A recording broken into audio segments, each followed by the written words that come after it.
Our programs offer many languages. Please visit suprememastertv.com/schedule. Nos programmes offrent plusieurs langues. Veuillez visiter suprememastertv.com/schedule. Nuestros programas ofrecen varios idiomas. Visite suprememastertv.com/schedule. Rancangan kami menawarkan banyak bahasa. Sila kunjungi suprememastertv.com/kehadapan-schedule. Canoes have been a bedrock of the Kalinago culture since their ancestors left the Orinoco River Delta in South America 800 years ago. The proud Kalinago of Dominica. Watch on to find out more.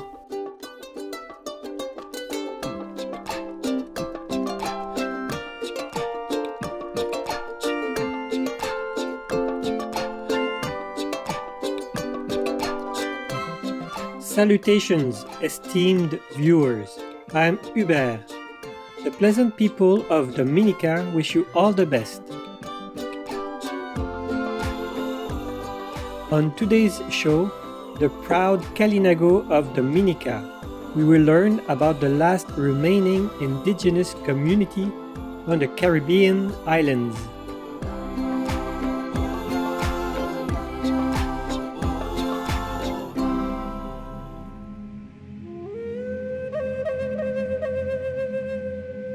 The Kalinago, previously known as the Caribs, are a proudly independent group of people who emigrated from South America to the Caribbean islands around the 13th century. After their arrival, they are believed to have intermarried with the Taino Arawak populations who had also come from South America centuries earlier.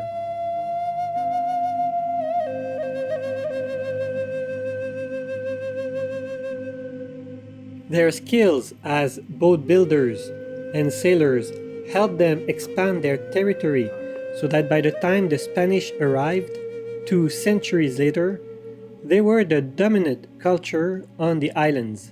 Following the arrival of the Europeans, they maintained their independence by first consolidating on the 2 islands now known as Dominica and St. Vincent. Then, as the Europeans began occupying these 2 islands, they moved to the more rugged terrain on the Atlantic side of each island, where the soils were thinner, making the land less desirable to the newcomers.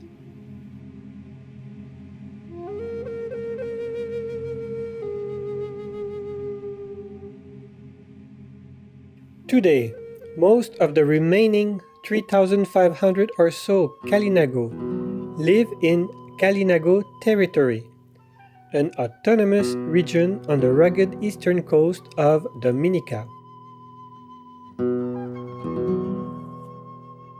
This group might have also lost their cultural identity and become part of the greater Dominican melting pot if it were not for the efforts of Sir Henry Hesketh Bell, who was named the administrator of Dominica by Britain in 1898. By the time of his arrival, the Kalinago population had dwindled to around 400 people.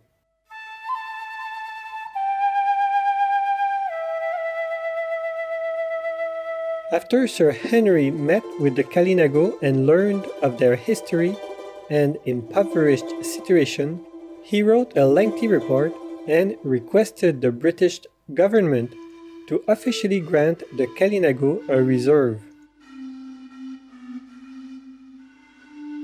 The government agreed, and it became the only indigenous reserve left on the Caribbean islands.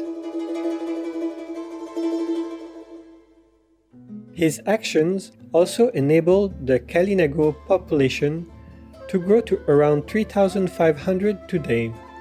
In spite of the establishment of this area, the Kalinago had already lost their language and many other aspects of their culture by the time Sir Henry came to the island. Fortunately, certain elements remain very strong, including basket weaving, cassava processing, and canoe building. Numerous efforts, however, have since allowed them to reclaim dwindling or lost knowledge to strengthen their cultural identity. One of these initiatives was the Gligli Canoe Project. Canoes have been a bedrock of the Kalinago culture since their ancestors left the Orinoco River Delta in South America 800 years ago.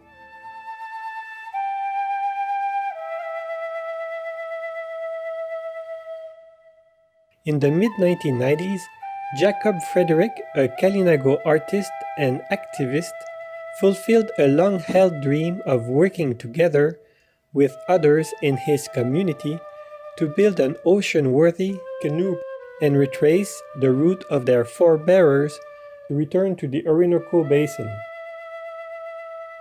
He wished to re-establish relations with the descendants of their ancestors. The project was first conceived in 1994 by Mr. Frederick and Aragorn Dickred, an artist from the British Virgin Islands who shared Mr. Frederick's passion for history. It became known as the Carib Canoe Project, now referred to as the Kalinago Canoe Project, or the Gligli Project. After obtaining permission from the Kalinago chief and securing the involvement of the master canoe builder Etienne Charles, they began by selecting 2 gommier trees from which they would construct a canoe. The team of people working on the Kalinago Canoe Project used a 1,000-year-old design to carve the boat by means of chainsaws as well as metal axes. Measuring 11 meters long, the Gligli was the longest canoe built in living memory. It was so large it took 40 men 2 days to bring the craft down from the forest to the village of Salibia. After the arrival of sails and the application of paint, the crew put the Gligli through the paces, testing her for seaworthiness in a variety of weather conditions. Finally, in May 1997, the boat left Kalinago territory to visit other Caribbean islands and head to the Kalinago ancestral home. An integral goal of their journey was to foster indigenous pride and build relations among all those who descended from indigenous peoples on the Caribbean islands and in South America.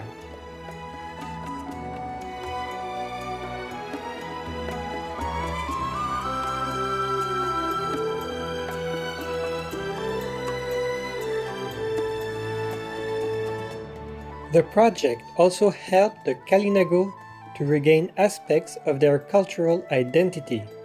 It was a journey of healing that allowed them to learn language as well as traditional dances, games, and medicines from their distant cousins in Guyana that had been lost after hundreds of years of separation.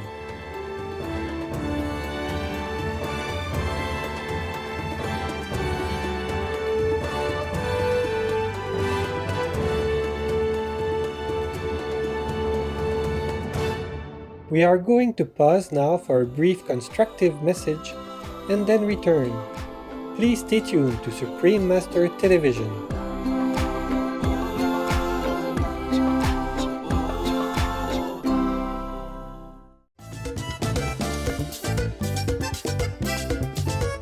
Welcome back to the proud Kalinago of Dominica on Supreme Master Television. Let's learn more about the Kalinago programs designed to help the Kalinago maintain and deepen their culture. For much of the decade after 1997, the Kalinago sought out strategies that would help their community to preserve and strengthen their customs, while also providing economic opportunities for upliftment. One idea championed by former Chief Faustulus Frederick proposed turning part of the Kalinago territory into a living museum. According to Mr. Frederick's proposal, establishing a pre-Columbian model village would provide income to people in the community while also teaching youth how to create traditional handicrafts and perform time-honored songs and dances. The idea came to fruition in 2006 when the Kalinago Cultural Village by the Sea opened to the public.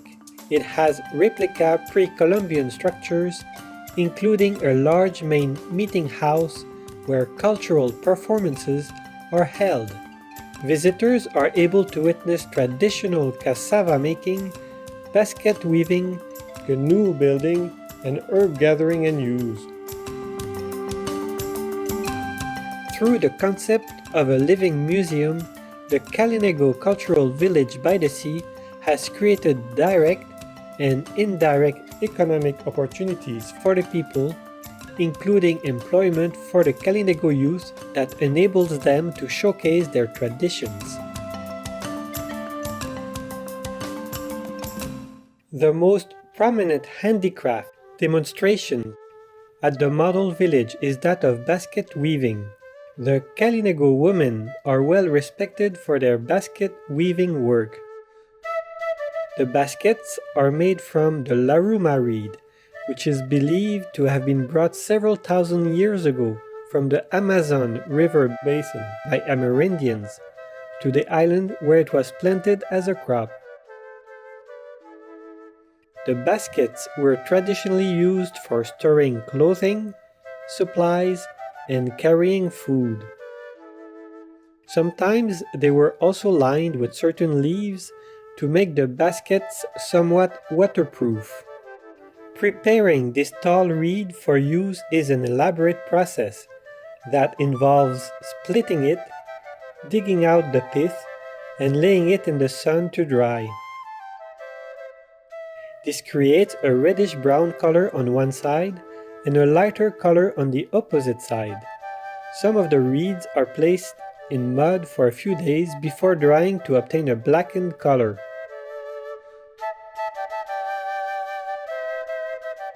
In addition to witnessing the creation of these beautiful pieces of art, visitors can also purchase some as souvenirs.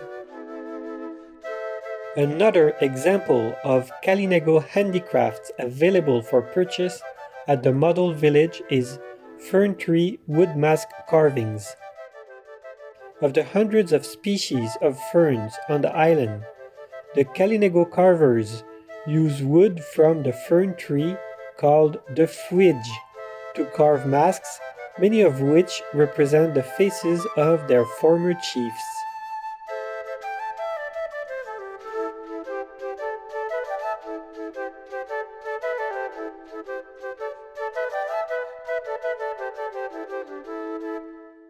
Traditional methods of processing cassava roots and making cassava bread are aspects of Kalinago culture that are still going strong. Cassava, also known as manioc, is an important staple crop that was brought to the Caribbean from South America by other Amerindians centuries before the arrival of the Kalinago people. They grow two types of cassava. Bitter cassava roots are made into bread, cakes, and other items, while sweet roots can be cooked and eaten like sweet potatoes. If you visit the cultural village, you can witness a demonstration of the traditional method of processing cassava, as well as sample some delicious cassava baked goods. The first step is to peel the root and grate it into a pulp. Raw cassava contains a natural toxin, so the next step is to squeeze the pulp to extract the juice and get rid of the toxins. The juice is then set to rest to allow the starch to separate. After the toxic juice is poured off, the remaining starch is allowed to dry. The starch and the grated cassava are then sifted together. To make cassava bread, some of the mixture is put onto a leaf and cooked for 15 minutes on a metal sheet heated over a fire. Some of the breads are simple with only salt added, while others can be sweetened by adding coconut and sugar.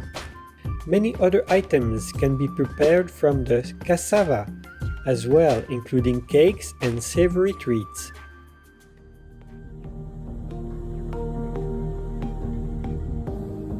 We have enjoyed exploring the unique culture of the Kalinago people with you today. May their beautiful traditions and customs be maintained for generations to come.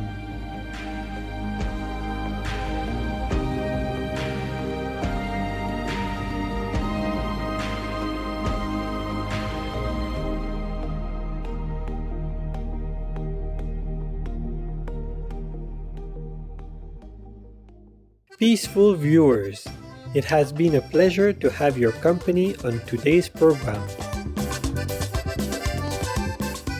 May we always use artistic expression as a means to spread beauty, upliftment, and peace within our world. Our programs offer many languages. Please visit suprememastertv.com/schedule and suprememastertv.com/CTAW.